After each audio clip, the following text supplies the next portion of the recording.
Bueno, muy bien, vamos a ver de continuar entonces con lo que estábamos viendo en la mañana. En horas de la mañana, recordarán lo que vimos en primer término fue algunos indicadores generales, ¿no? Hablamos de cómo estaba el país, cómo está la infraestructura, cuáles son los requerimientos de inversión en infraestructura.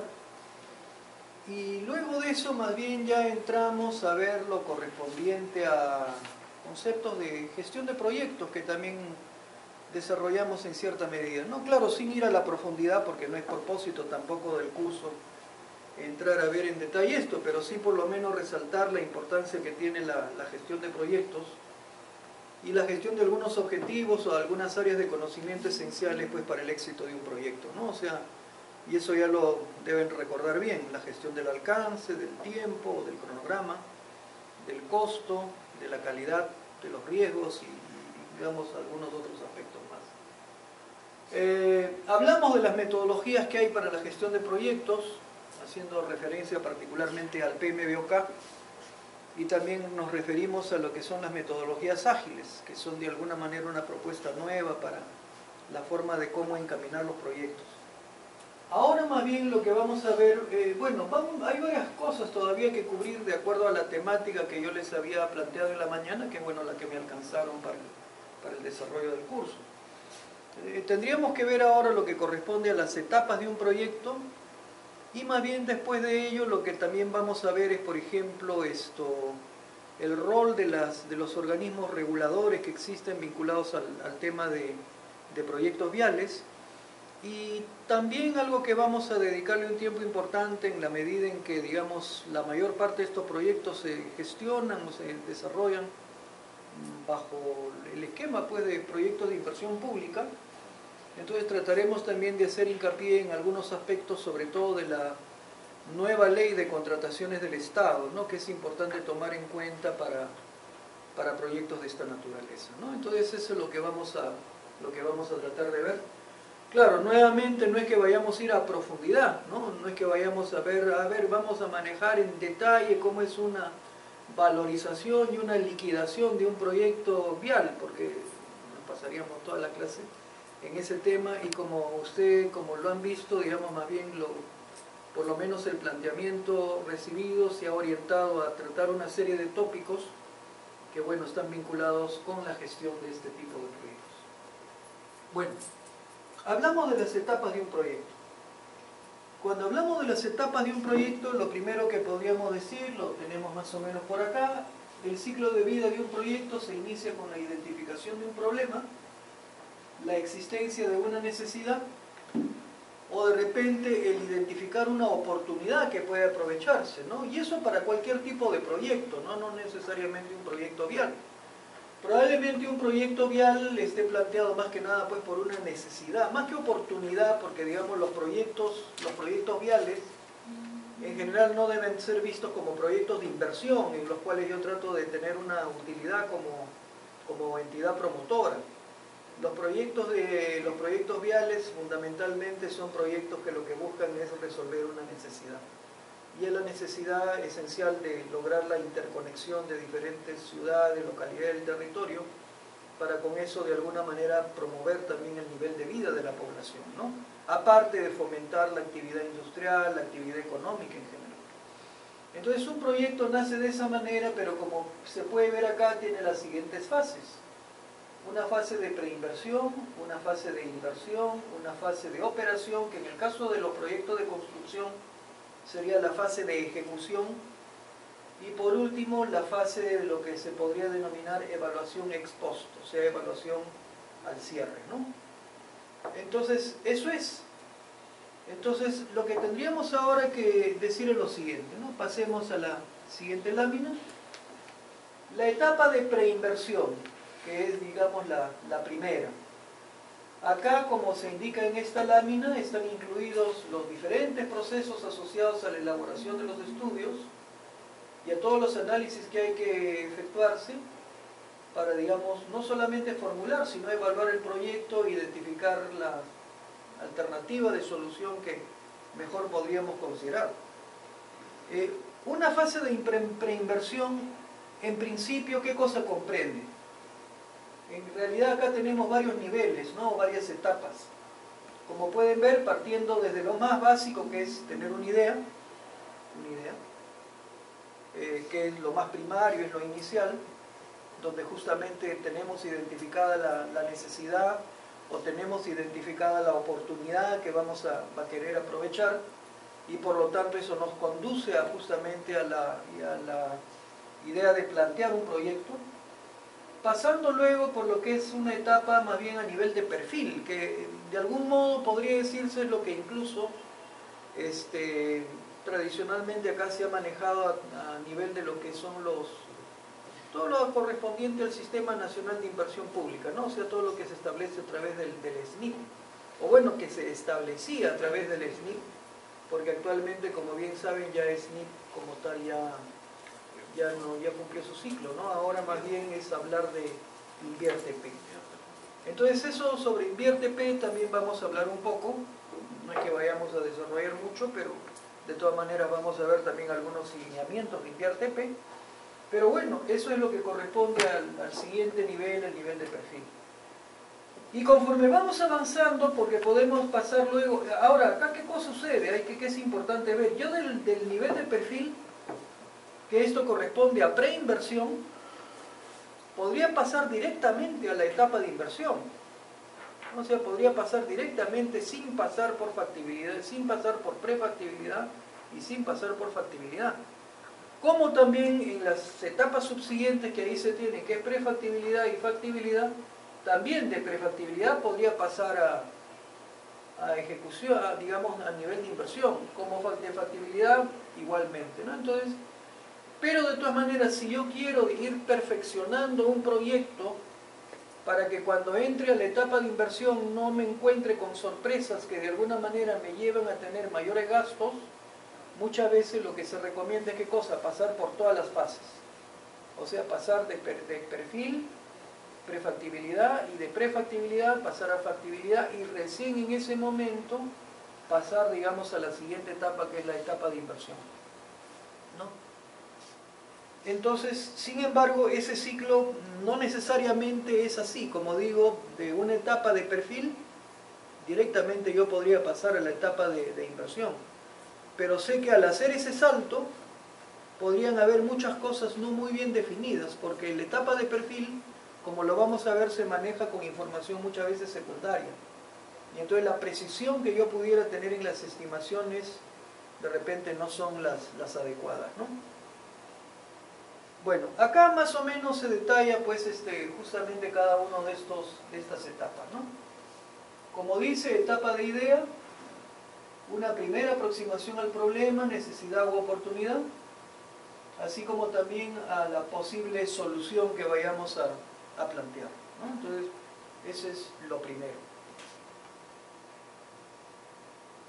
Etapa de perfil.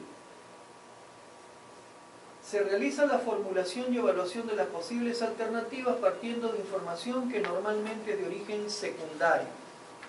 O sea, ¿con esto qué significa? Que probablemente trabajos in situ, por ejemplo, qué sé yo, estudios geotécnicos, mediciones hidrológicas en campo, en fin, una serie de trabajos de campo para recopilar información de primera mano, información primaria, probablemente sea mínimo, ¿no? O nulo. Todo se trabaja simplemente con información secundaria. No voy a entrar a un análisis de precios unitarios. Probablemente los costos los estimo por ratio, los estimo por valores promedio, en fin, de alguna manera.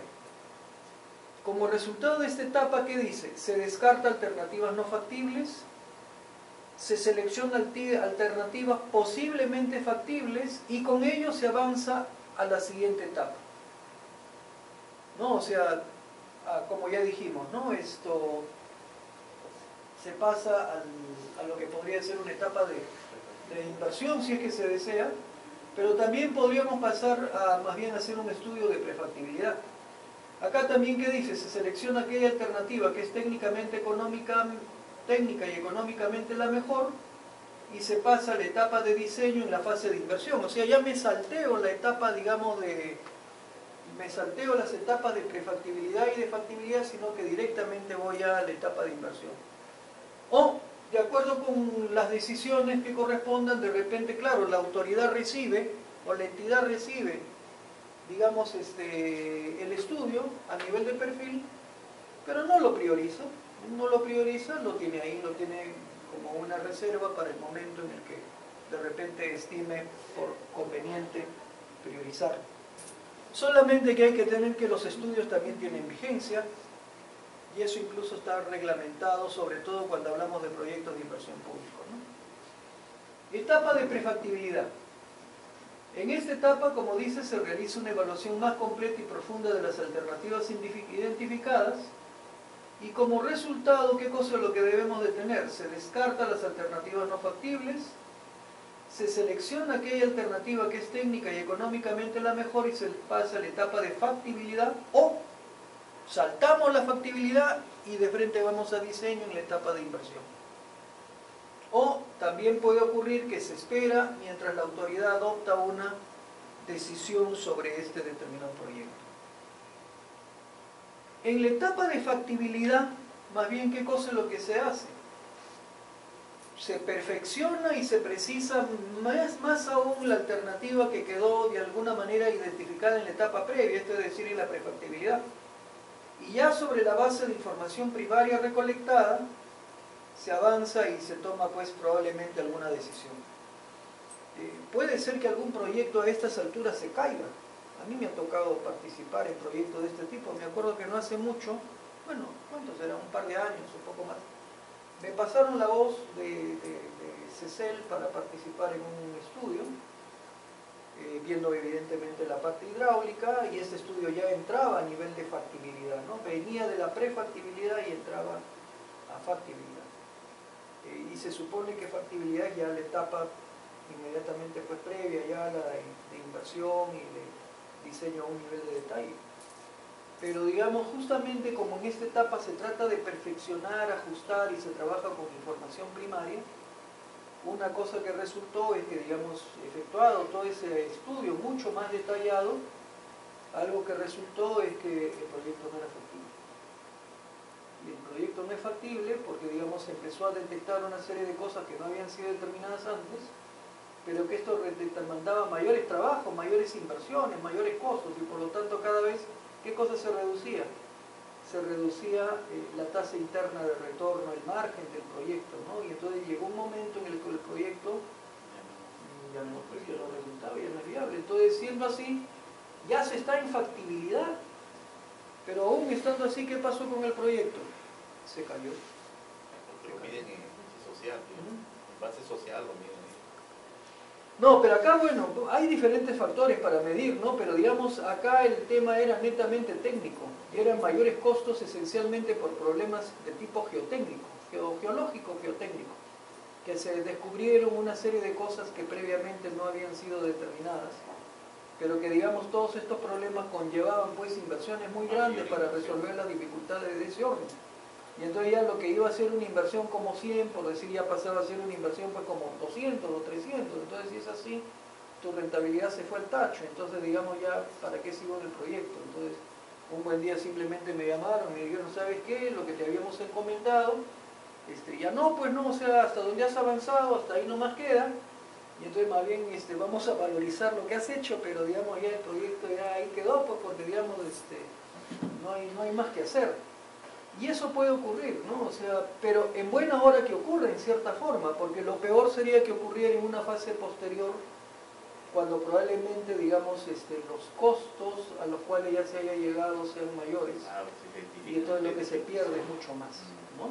O sea, claro, acá se pierde dinero, sobre todo para un inversionista que ya pasó por la etapa de perfil, por la etapa de prefactibilidad, que tenga de factibilidad, y que en la factibilidad se le cae el proyecto, pierdo plata, y pierdo bastante, ya no es que pierda pues 100 soles o 100 dólares, no, o sea, pierdo miles de dólares, cientos de miles de dólares puedo perder. Pero bueno, claro, si mi negocio es ese, yo sé que esos cientos de miles que los perdí ahí, probablemente, bueno, los voy a recuperar en algún otro proyecto, ¿no? Pero es que es así el mundo de los proyectos, ¿no? Entonces, pero lo mejor es avanzar y tomar decisiones en estas etapas que son las etapas pre-inversión, a digamos que el problema lo tenga en la etapa de inversión, o que finalmente por último se ejecute el proyecto y al final de cuentas el proyecto no llega a tener digamos, el beneficio esperado, ¿no? Lo cual en nuestro medio se da, ¿no? De repente proyectos viales, bueno, proyectos viales lo podemos ver, si hablamos por ejemplo de lo que justo comentábamos en la mañana, hablar por ejemplo de la vía interoceánica sur. Si ahorita nos ponemos a hacer un análisis, ¿cuánto se ha invertido? O sea, bueno, aparte de las coimas, ¿no? Que de eso no sabemos cuánto es, pero si aparte de las coimas vemos cuánto es lo que se ha invertido realmente en el proyecto, ¿de acuerdo? Y vemos cuáles son los beneficios que se están derivando de la utilización de esa vía, la pregunta es, ¿se estará recuperando la inversión? ¿No? ¿No? Y acá el problema que hay es que, digamos, muchas veces dentro de todo este juego sucio que existe, vías que pueden estar concesionadas, probablemente el que tiene la concesión no va a querer perder plata, entonces verá cómo lo recupera de otro lado. Entonces, si tengo dos vías concesionadas y en una estoy perdiendo, ¿qué cosa es lo que trataré de hacer? A ver cómo saco mi platita de la otra concesión que tengo, ¿no? Entonces, ese es todo un tema bastante complejo. Claro que acá ya entramos en un terreno del cual mejor no hablamos, porque digamos es un tema muy complejo, ¿no? Todo lo que tiene que ver con aspectos de corrupción. Pero bueno, lo cierto es esto, que digamos un proyecto bien podría caerse en esta etapa, o sea, y dense cuenta que hemos pasado por varios niveles, ¿no? Porque hemos señalado que tengo la idea, tengo el perfil, tengo la prefactibilidad, tengo la factibilidad, pero acá se me cae el proyecto. Pero es normal que eso pueda suceder. Y claro, habré perdido dinero, pero preferible perder acá que perder más adelante. Entonces, en resumidas cuentas, acá lo que tenemos es más o menos lo que se señala, los diferentes niveles, y bueno, ¿qué cosa es lo que comprende, ¿no? ¿Qué cosa es lo que comprende cada uno de esos niveles? ¿No? ¿Cuáles son los pasos que hay que tomar en cuenta? La identificación del problema, el diagnóstico de la situación actual, la identificación de alternativas, la evaluación de las mismas y el establecimiento de una alternativa seleccionada, solamente que en base a información cada vez más precisa, ¿no? Cada vez más precisa. Donde acá, como ya dijimos, todo lo veo con información secundaria, donde acá probablemente tengo varias alternativas, pero elegiré una, y donde acá sobre todo me quedo con esa alternativa y trato de analizarla de una manera más precisa, y de repente puede ser que en el camino aparezca una variante, digamos mejor, pero en esencia estoy trabajando ya con una alternativa que fue la elegida del nivel de la prefactibilidad.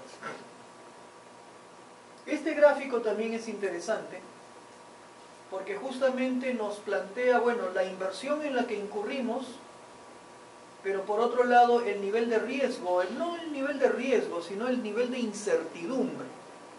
O sea, si por ejemplo yo, digamos, vamos a decir que yo dije, no, voy a hacer un perfil y de aquí me voy de frente ya a la inversión. Entonces, si es que he hecho algo a nivel de perfil, probablemente mi inversión ha sido baja. ¿De acuerdo?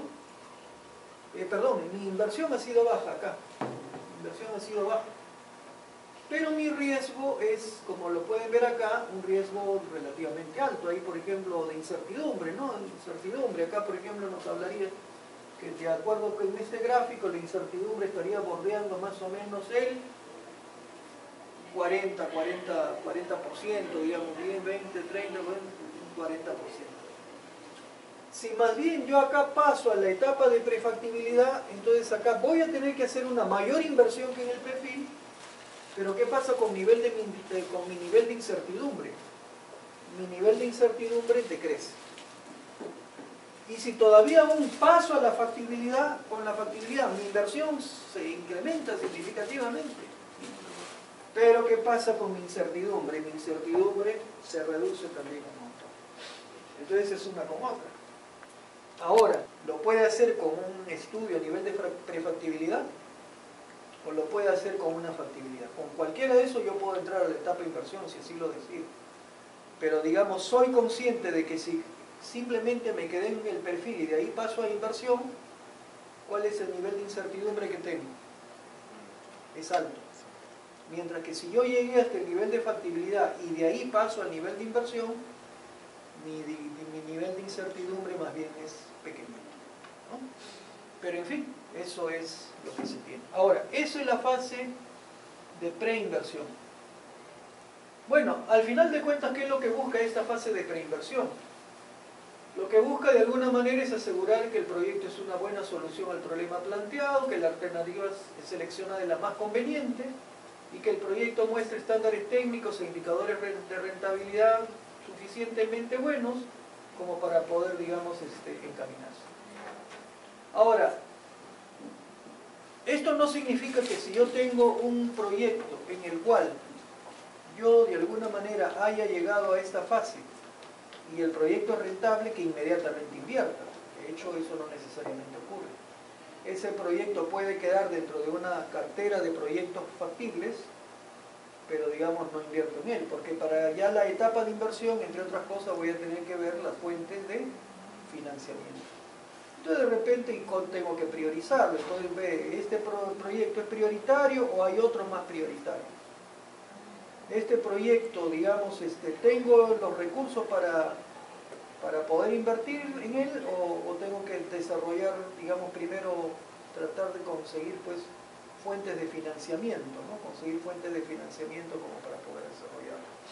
Entonces todo eso ya nos lleva a la etapa de fase de inversión. Ahora una pregunta, ¿acá habremos llegado a una ingeniería a nivel de detalle?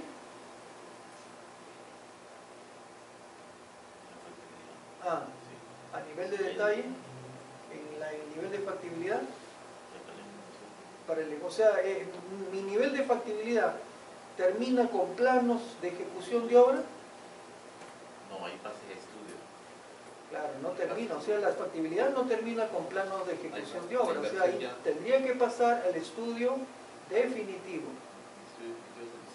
que ya tiene que ver con el desarrollo propiamente, ya lo que vendría a ser el expediente técnico, ¿no es cierto? Pero eso ya forma parte no de la etapa de preinversión, sino forma parte de ¿qué etapa? De la etapa de inversión. Eso ya es etapa de inversión. Pero ya se va con datos ya precisos para que... Claro. Sí. Bueno, fase de inversión. La fase de inversión, como dice, considera todas las acciones destinadas a materializar la solución que ha sido formulada y evaluada como conveniente. La fase de inversión consta de dos etapas. La etapa propiamente de diseño, donde ahí, como dice, no está todo lo que es arquitectura, ingeniería, especialidades, presupuesto detallado de las obras. Claro que, digamos, acá este texto más nos da a entender como que fuera una obra de edificación. Pero, digamos, igual, para un proyecto vial, digamos, es perfectamente válido. Acá, ¿qué cosa significa? Que yo tengo que hacer el diseño detallado de la carretera. Entonces, todo lo que es el trazo geométrico, todo lo que es pavimentos, todo lo que es obras hidráulicas, todo lo que es defensas ribereñas, todo lo que es protección de taludes, todo lo que es de repente túneles que pueda tener que proyectar, todo lo que tiene que ver, en fin, con los diferentes elementos, señalización, seguridad vial, todo eso tendrá que verse a un nivel detallado en esta etapa, de modo de arribar a los planos de ejecución, ¿no? Planos de ejecución de obras. Entonces acá, no sé si tenemos a la mano, acá por ejemplo, ¿no? Vamos a ver estas láminas, que nos habla más bien acá, bueno, este es oficial, ¿no? Porque esta es, digamos, publicación, como lo pueden ver acá, de la OCE, dice capítulo 3, lo que tendríamos que ver es la fecha exacta, porque, digamos, hay que ver que, por ejemplo, la reciente ley de contrataciones del Estado, por ahí ha traído algunas pequeñas variantes, bueno, no tan pequeñas, hay algunas que más o menos pueden ser algo significativas. Pero, por ejemplo, acá, ¿qué cosa es lo que se señala? Un expediente técnico normalmente ¿de qué consta? Como dice, es el conjunto de documentos de carácter técnico y económico que permiten la adecuada ejecución de una obra. Bueno, y ustedes me dirán qué cosa es lo que incluye, qué documentos incluye el expediente técnico. Memoria descriptiva, presupuesto, planos, las especificaciones, análisis de precios unitarios, metrados, presupuesto, el cronograma de actividades, los estudios básicos que yo requiera, hidrología, por ejemplo, geotecnia, levantamiento topográfico, ¿no? ¿Sí? Qué bueno, y más o menos, bueno, y algo más, ¿no? Todo lo que está, las fórmulas polinómicas, por ejemplo, ¿no? También tienen que estar por ahí. Bueno, el valor referencial.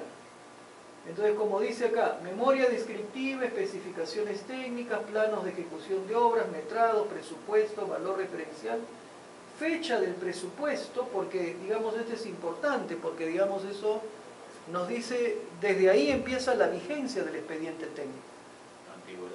La antigüedad del expediente técnico, ¿no? Porque, digamos, el expediente técnico no es eterno, no va a valer 30 años, ¿no? Entonces, eso es importante tomar en cuenta. El análisis de precio, como ya se dijo, el calendario de avances, el cronograma valorizado, las fórmulas polinómicas. Estudio de suelos, estudio geológico, estudio ambiental, que todo esto es requerido para el caso de una carretera, un proyecto vial lo requiere. Incluso algo más, por ejemplo, un proyecto vial, ¿qué cosa requiere aparte de esto?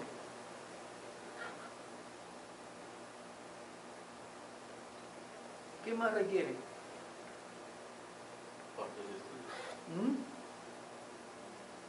Dentro de lo que dice, porque ahí se habla de suelo, geología ambiental, por ejemplo, bueno, levantamiento topográfico también podríamos hablar, pero estudio hidrológico. Ahora también tomando el tema de arqueológico. El SIRA. No el SIDA, esa es otra cosa, no el SIDA, es el SIRA. ¿No? O sea, es el certificado que tiene que ver con restos arqueológicos, ¿de acuerdo? Pero entonces ustedes ven que un expediente, y por eso un expediente técnico normalmente pues son tomos de tomos, ¿no? O sea, yo puedo encontrarme con un expediente que tenga pues, qué sé yo, 18 tomos, ¿no? 18 files ahí con toda la documentación. Pero ese es un expediente técnico. Y ese expediente técnico se encuentra dentro de qué fase de lo que hemos visto, de la de inversión. Ya ese es en la fase de inversión. Bueno, cerramos esto y más bien volvemos acá. Y bueno, entonces, ¿qué cosa es lo que incluye esta fase? Incluye, como se señala, la parte de ingeniería, o sea, la parte que nos conduce a la elaboración del expediente técnico, y luego lo que es propiamente la ejecución de las obras, ¿no? Entonces, en el tema de ejecución de obras, que eso lo vamos a ver también ahora a lo largo de la sesión, será importante ver, por ejemplo, cuál es la modalidad contractual, en fin, cuáles son los diferentes requerimientos que hay, incluso cómo se pondera o cómo se evalúa las propuestas, ¿no? Cómo se evalúa en la etapa de selección, digamos, las diferentes propuestas u ofertas que puedan haber, ¿no? Luego viene la fase de operación. En esta fase el proyecto adquiere su realización objetiva, es decir, que la unidad productiva inicia la generación del producto para el cumplimiento del objetivo. O sea, esto, digamos, en otras palabras, para un proyecto vial sería netamente la etapa de ejecución del proyecto, ¿no? Y con esto tengo ya el proyecto que entró en marcha y luego lo que viene es una evaluación ex post. ¿Esto qué significa? El proyecto habrá dado respuesta al problema, habrá cubierto la necesidad, se ha aprovechado la oportunidad que teníamos. Entonces, como dice, será necesario verificar luego de un tiempo razonable de operación si efectivamente el problema ha sido solucionado por la intervención del proyecto y si el proyecto ha conducido pues a tener la rentabilidad debida. Proyectos fallidos los tenemos en abundancia. Proyectos fallidos los tenemos en abundancia, ¿no? Qué sé yo, podríamos, bueno, no necesariamente en temas viales, pero por ejemplo puertos, sin ir muy lejos, por ejemplo un puerto cercano, un puerto que bueno, claro, a estas alturas ya no vamos a decir, oye, dinamitemos el puerto, pero un puerto que ha traído mucho más problemas que beneficios, ¿cuál es?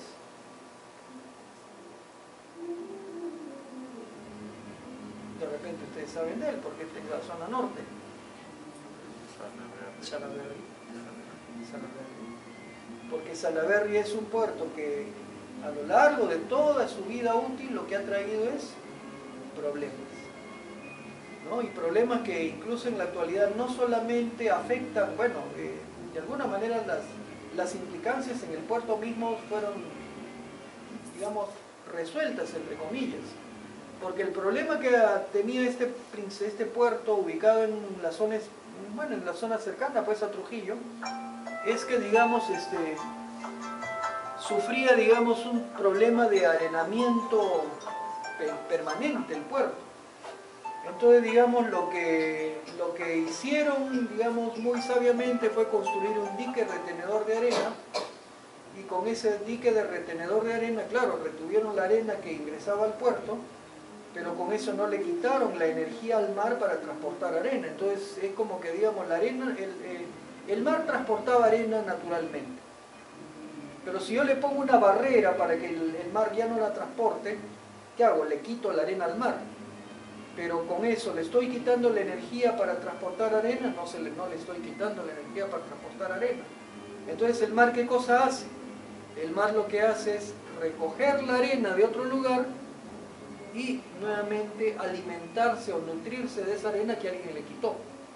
Entonces el problema de sedimentación que hay al sur de Salaberry, producto del molo retenedor de arena que ha generado toda una zona tremendamente arenada, a su vez en que se convirtió en un problema de erosión en el norte.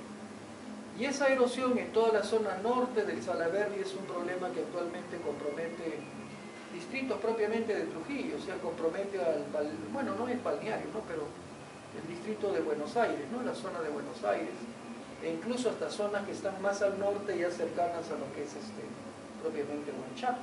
Entonces es un problema de un lugar que incluso ha tenido ramificaciones en las zonas adyacentes, ¿no? Entonces ese es, por ejemplo, una clara muestra de un proyecto fallido, ¿no? Un proyecto fallido, un proyecto en el cual yo he invertido más, mejor dicho, sí, pues, o continúo invirtiendo un montón para un proyecto que en realidad no es que Salaberry sea pues el primer puerto y que movilice una carga enorme.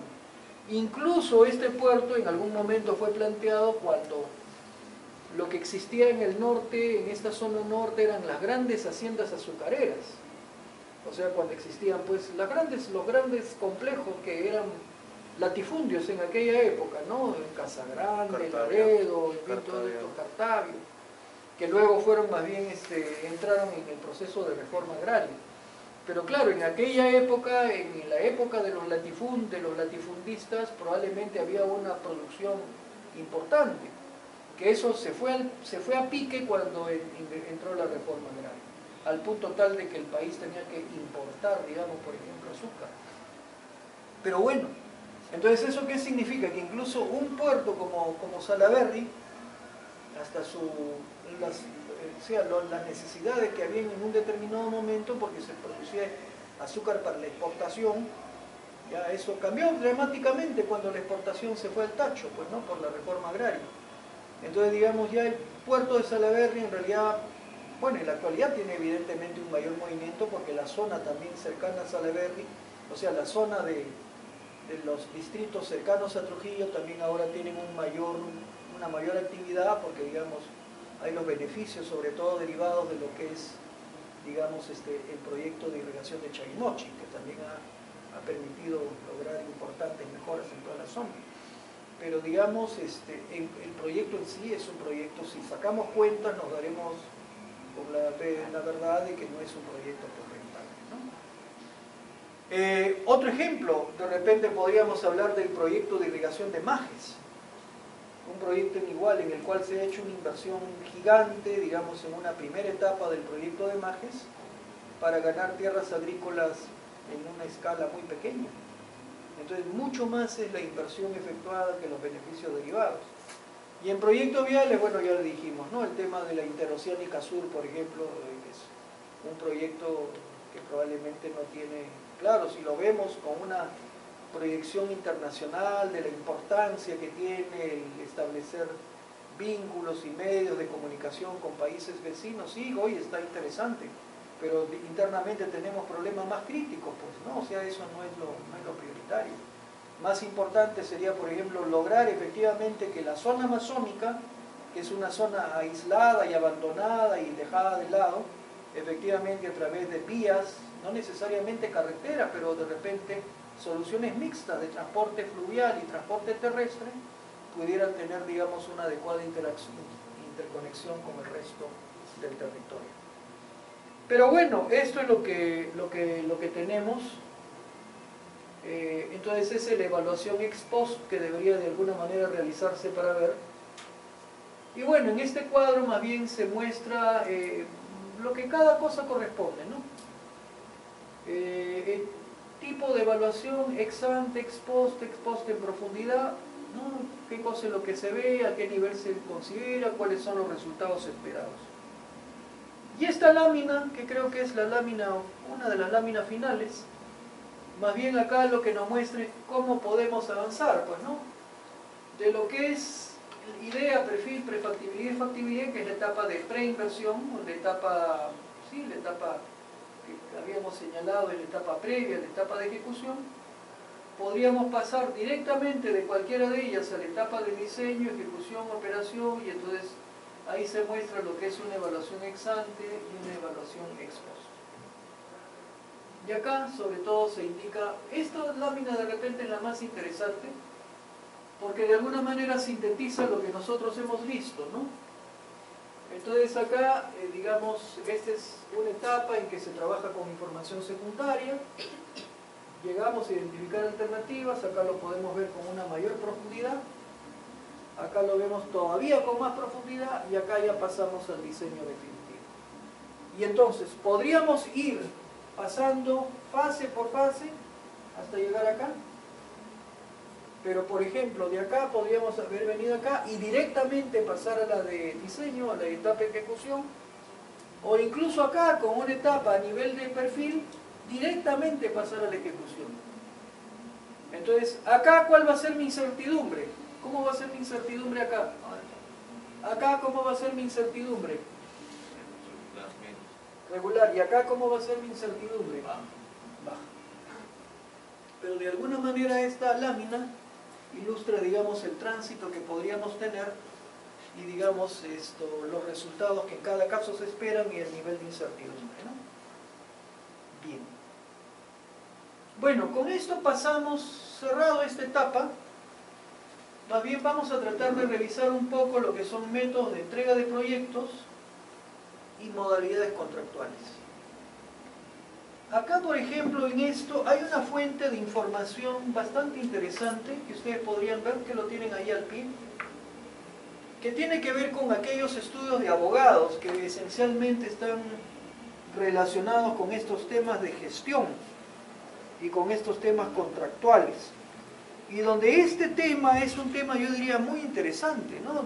Yo no sé si ustedes han seguido algún estudio de posgrado, algún estudio de especialización, porque bueno, ahorita están en este diplomado, pero digamos, si tuvieran en mente seguir alguna especialización, si no la han hecho todavía, digamos, seguir una maestría, seguro una especialización en algo.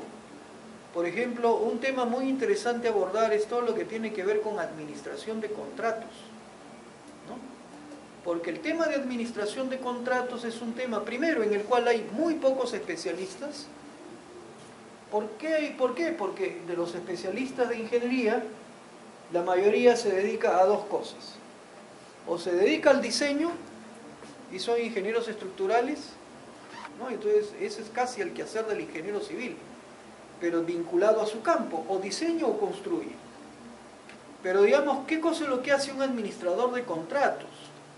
Un administrador de contratos se entiende que es una persona que más bien tiene conocimientos de ingeniería, pero que además, ¿qué cosa es lo que tiene? Tiene los conocimientos de toda la normativa legal, o sea, de todo lo que corresponde a otra profesión, que en este caso es el de las leyes, para poder manejar con solvencia todo lo que está referido a contratos, ¿no? Todo lo que está referido, repito, a contratos.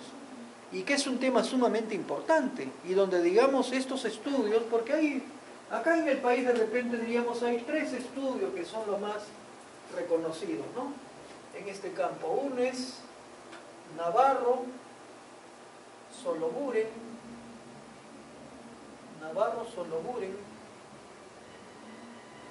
Paredes Grey,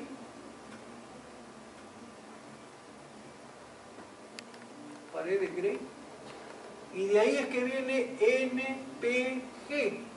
NPG Abogados, ¿no? Pero digamos el estudio es Navarro Soloburen, Paredes Grey. El otro estudio es Pizarro Boto Escobar,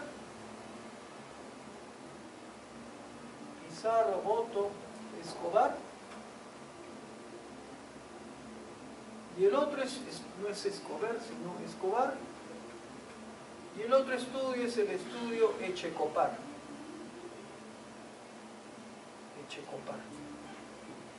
Y podría decirse que, digamos, a nivel del país, ¿no? Estos de repente son los tres principales estudios de abogados que manejan, se entiende con solvencia, ¿qué cosa? Los temas contractuales en proyectos, ¿no?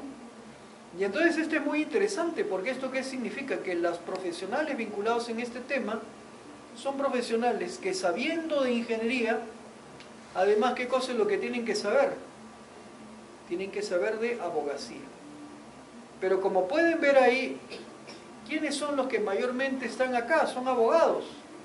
O sea, son abogados que de alguna manera han logrado cierta familiaridad con lo que es la industria de la construcción, están familiarizados con la construcción, y entonces se han convertido en una especie de abogados ingenieros.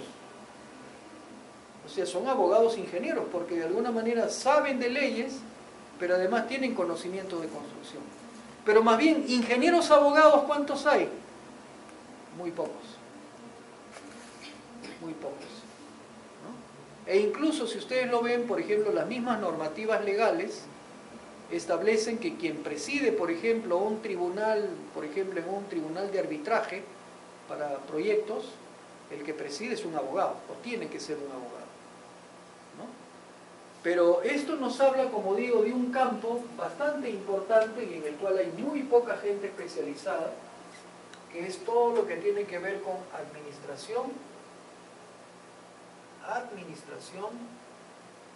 de contratos, ¿no?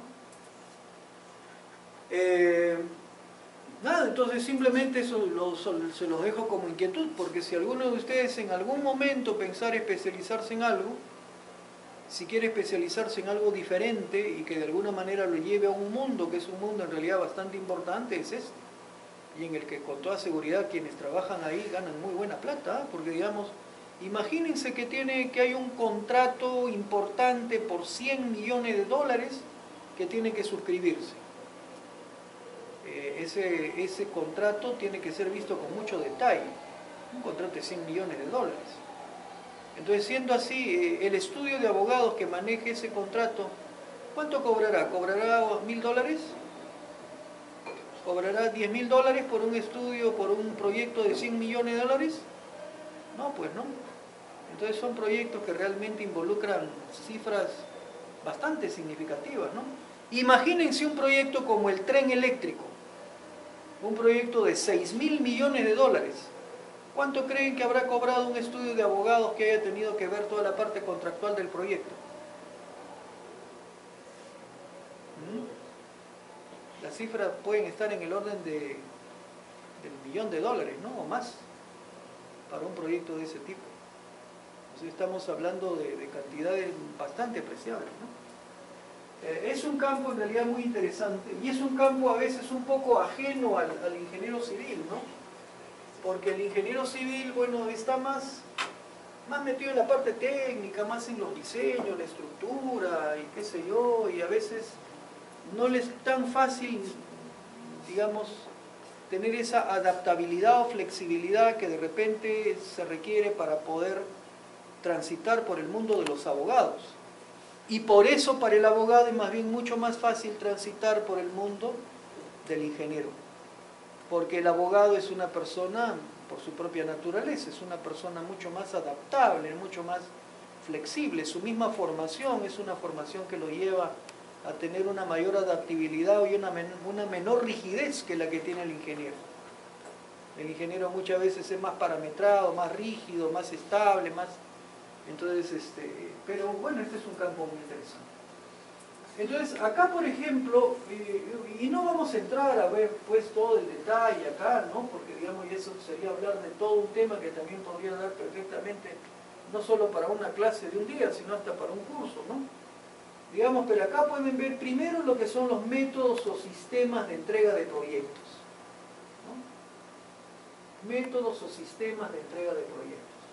Y acá los tienen identificados, ¿no? Lo que se denomina un proyecto de ingeniería, un proyecto de construcción, un proyecto que la entrega de proyectos sea mediante un método DBB, eso viene de las siglas en inglés, Design, Bid, Build, o un proyecto que más bien sea manejado en la parte, o sea, la entrega del proyecto mediante una modalidad Design and Build, DB, o lo que dice ahí también, Project Management at Risk Agency, gerencia de proyectos a riesgo y agencias, o lo que viene a ser un sistema correspondiente pues a un llamado método integrado.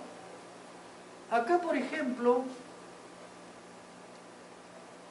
se habla de uno de ellos muy brevemente, de lo que es el sistema diseño, licitación, construcción o diseño, oferta, construcción,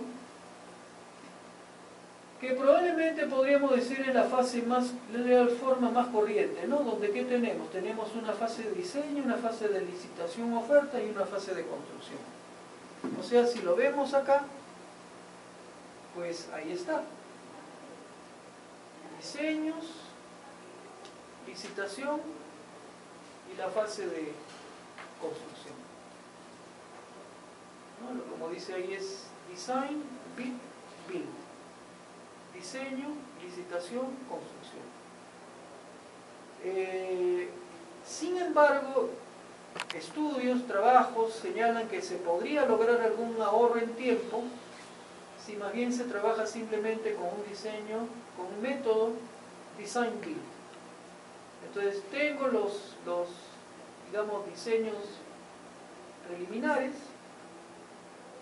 Con eso, digamos, simplemente en ese momento ya paso a la siguiente etapa que me va a llevar ya a unos dibujos o diseños detallados e inmediatamente esto engancha con la construcción. ¿Qué cosa estoy evitando ahí?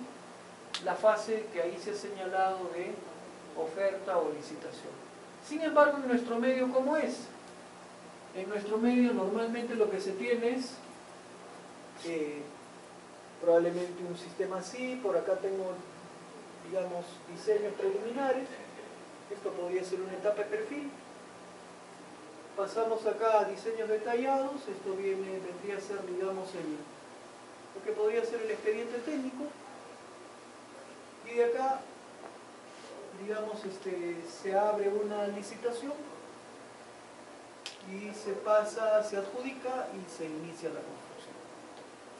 Y eso es.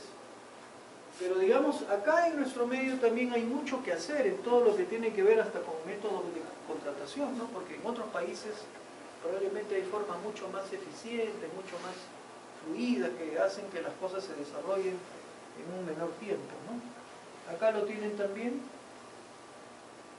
nuevamente, Design Bid Build ahora está en la parte inferior. Y acá qué cosa es lo que dice, ¿no? Hay una etapa de planeamiento, se ha seleccionado el arquitecto, el diseñador, hay unos diseños conceptuales, hay unos diseños detallados, luego se selecciona al constructor, se perfecciona los diseños y luego se pasa a la etapa de construcción. Esto es DBB. Esto es DBB. ¿Y qué cosa es DB? ¿No? Acá tenemos un primer planteamiento, un planeamiento. Acá selecciono a la empresa que se encargará del diseño y la construcción. Diseño y la construcción. Y más bien acá, bueno, esa empresa o esa responsable, pues va a ser lo mismo, ¿no? La parte conceptual, los diseños y la construcción. Se supone que ya me libero de esto. Porque si yo mismo quise los diseños, voy a construir, entonces ya ¿para qué sentido tiene esto? que más bien es algo que muchas veces se da en nuestro medio, ¿no? En nuestro medio, ¿qué ocurre? Hay una empresa que diseñó, pero cuando esa empresa diseñó y entregó su expediente, ahí terminó su participación, luego se oferta, digamos, se abre una licitación, los postores presentan sus ofertas, se selecciona al constructor, ¿y qué cosa es lo primero que tiene que hacer el constructor? Tiene que compatibilizar información, perfeccionar diseños, ajustar cosas, en fin, tiempo perdido. Tiempo perdido. Entonces, pero eso es lo que corresponde. Y es lo que corresponde, ¿por qué? Porque incluso, como ven, acá hay 3 etapas. Diseño, pero que a su vez está dividido con acá la selección de un diseñador, que es cuando, por ejemplo, la entidad pública selecciona a quién va a ser el expediente técnico, y acá la selección de un constructor, que es como decir cuando la entidad elige a quién va a efectuar la obra. Entonces, está todo particionado, y como ven, esto nos lleva a un proyecto extenso. Si más bien yo simplemente a partir de conceptos primarios elijo quién va a diseñar y construir, se acabó el asunto. Diseño y construir. Me ahorré esto, me ahorré esto. Y por lo tanto, el proyecto se puede ejecutar en principio en menor tiempo, ¿no? Entonces, pero por ejemplo, nosotros a nivel incluso del Estado, no tenemos esa flexibilidad como para identificar qué modalidad contractual vamos a utilizar. Y prácticamente todo sigue, bueno, hay diferentes opciones, lo vamos a ver también en modalidad, pero no se tiene la flexibilidad que en realidad podría requerirse para poder barrer todos los casos. Modalidades contractuales, tal como lo dice, por ejemplo, incluso esto está en la misma página web de Navarro Solobur en Paredes Grey. Las modalidades contractuales en base al pago, a cómo se va a pagar, puede ser un contrato a suma alzada, puede ser un contrato a precios unitarios, puede ser un contrato a coste y costas, puede ser un contrato de costos reembolsables o podría ser un contrato con modalidad personalizada, ¿no? Si hablamos de una carretera, ¿cuál es la modalidad que corresponde normalmente? Precios unitarios, ¿no? Entre otras cosas porque no sé la cantidad de obra que yo voy a tener que desarrollar. En base al alcance, ¿cómo puede ser un proyecto? O sea, ¿cómo puede ser el contrato en base al alcance? Puede ser llave en mano, rendimiento garantizado, producto en mano, contratos... ¿Acá qué pasó? Se nos fue la... Sin embargo, acá pues incluso se podría hacer referencia a modalidades que también manejan sobre todo muchas veces en contratos privados, ¿no? Pero por ejemplo en el sector público no es frecuente hablar de contratos EPC, hablar de contratos EPCM. ¿Qué cosa es un contrato EPC? ¿Qué cosa es un contrato EPC?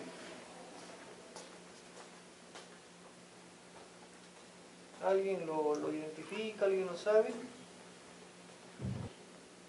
Un contrato EPC, claro, el nombre lo dice, es Ingeniería, Procura y Construcción. En otras palabras, yo a alguien le entrego ¿qué cosa? La potestad de que vea ¿qué cosa? La parte del diseño, toda la parte de abastecimiento y además que realice además la construcción. Entonces la empresa recibe ese encargo completo.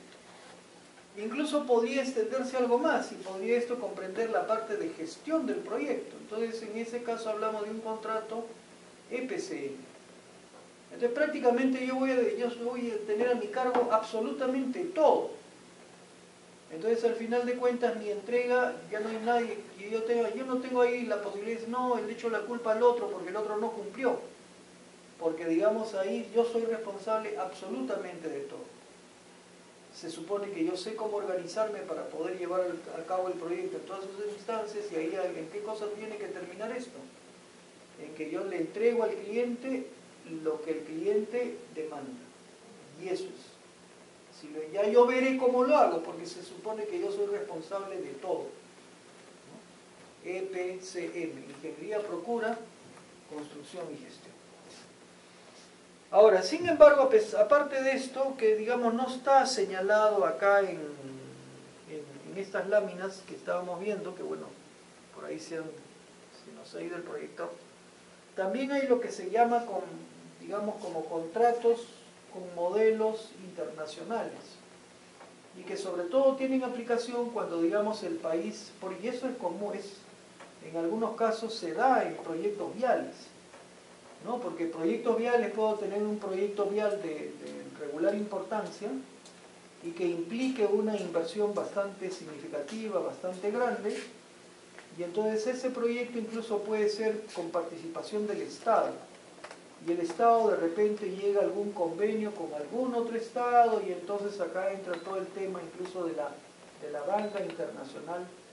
Y normalmente estos contratos que se manejan ya incluso con modelos internacionales, pues tienen un estándar, tienen un modelo para toda la parte contractual. ¿Cuál es ese modelo? ¿Cómo se llama? ¿Contratos? ¿Qué contratos son esos?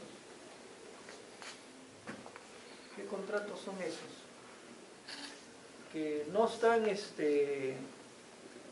en las láminas que ustedes han recibido, no está dentro de lo que estamos revisando. Pero ¿qué contratos serán esos? ¿Cómo se llaman?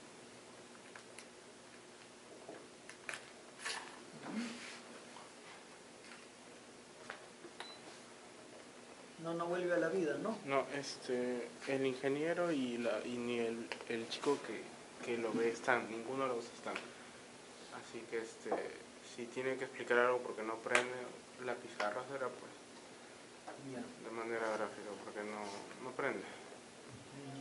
La chica me ha dicho si es que sabe algo del ingeniero, porque no está ni el ingeniero ni está el chico. Me va a hablar por una llamada. O sea, ¿no está el encargado del hotel tampoco? No, tampoco.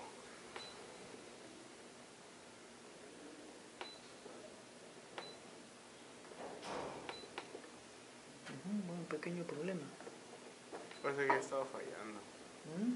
Parece que ya estaba fallando. Ya. Bueno, ¿qué tipo de contrato es este? ¿Tiene nombre o no tiene nombre? Sí, pues claro, tienen un estándar. El nombre de que tienen estos contratos son con los llamados contratos FIDIC. Son los llamados contratos FIDIC, de la FIDIC. Entonces también ese es un tema que bien podrían ustedes, si desean indagar, revisar un poco más. Tampoco lo vamos a desarrollar pues acá como parte del módulo. Pero digamos esto, por ejemplo, ¿qué cosa es lo que plantea? Lo que plantea es una metodología estándar, o sea, una metodología que digamos la entendemos, sea que estemos acá, sea que estemos en Estados Unidos, sea que estemos donde estemos, porque es un modelo que busca justamente, digamos, homogeneizar cosas, ¿no? Entonces esos son los contratos de la FIDIC. Para esto es lo que se conoce como el libro rojo, el libro amarillo, el libro verde, el libro plata, en fin, diferentes libros que son los que de alguna manera se aplican para los diferentes casos.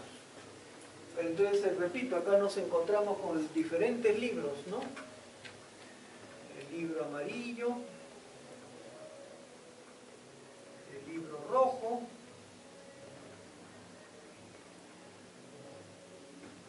el libro blanco, etcétera, etcétera, ¿no? Y digamos, esto nos da para los diferentes casos a considerar, para los diferentes tipos de proyectos o diferentes casos a considerar. Entonces, eso es. Bueno, eso simplemente lo dejamos ahí, no vamos a profundizar más. Y más bien acá lo que podríamos es pasar a ver algún detalle sobre los diferentes tipos de contrato, qué cosa es lo que los caracteriza y bueno, cuáles pueden ser apropiados o pertinentes, que particularmente pudiéramos verlo, pues, por ejemplo, en el el caso de proyectos viales, ¿no? ¿Qué se dice? Contrato a suma alzada, y eso sí lo tienen en el material. Contrato en el cual el contratista se compromete a realizar la obra por un precio fijo, de acuerdo a las especificaciones técnicas y en base a un proyecto de diseño que debe estar prácticamente completado y validado para ejecutar la obra. A ver, cuando hablamos de un proyecto, digamos, ¿qué cosa? Y el expediente hemos dicho que consta de varias cosas, ¿no? Digamos, los planos, la memoria, las especificaciones, etcétera, etcétera. Entonces, digamos en un proyecto, y muchas veces hay deficiencias, ¿no? De modo que algo puede estar en un lado y puede no estar en el otro. Entonces, cuando hablamos de eso, ¿qué cosa es lo que prima, digamos, a la hora de tener que tomar decisiones? ¿Cuál es la priorización o el orden que tiene? ¿Qué cosa es primero? Plan. Primero son los planos. Las especificaciones técnicas. Después las... Especificaciones técnicas. Después Presupuesto, la memoria. la memoria La memoria y el presupuesto. y el presupuesto, ¿no? En ese orden, ¿no? En ese orden.